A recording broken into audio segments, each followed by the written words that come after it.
Tagam paminawan nyo guys, gisupalpal ni Madam Bugris guys ang babae nga hipuan daw ni Kenji guys. So paminawa si Madam Bugris guys, gayo-ayo niya kasaba guys, gayo-ayo niya supalpal ang babae guys, paminawan ni guys. Hanggang hinipo-hipo ka na, so ibig sabihin inanay ang paghipo-hipo sa'yo. Hipo kunti, dapat isa palang katouch, ganun mo na siya. Natakot ka sa laki ni Kenji.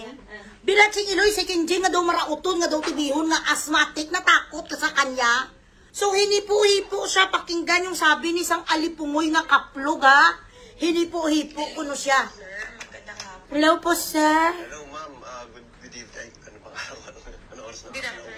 Good afternoon po ma'am. Ay ma'am, una po, taga saan po sila? Taga Dumaguete City po ako, dito sa Visayas, sir. Pwede ko sanang ilapit kayo. So paano kaya yun? Okay ba sa'yo na lumuwas ng... Liwata. Ito si Runing Bengot. Hapon po. Hello ma'am. Tagam no, ayo-ayo og kasaba ni Madam Bugris ang babae nga nang hipuan daw ni Kenji no. Ana si Madam Bugris nga mutanggol sa mga Elias Ban guys ha.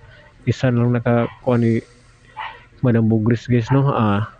Tagam ang babae guys, ayo-ayo supalpal ana kay love kay ni Madam Bugris ang ang ika Elias Ban no. Tagam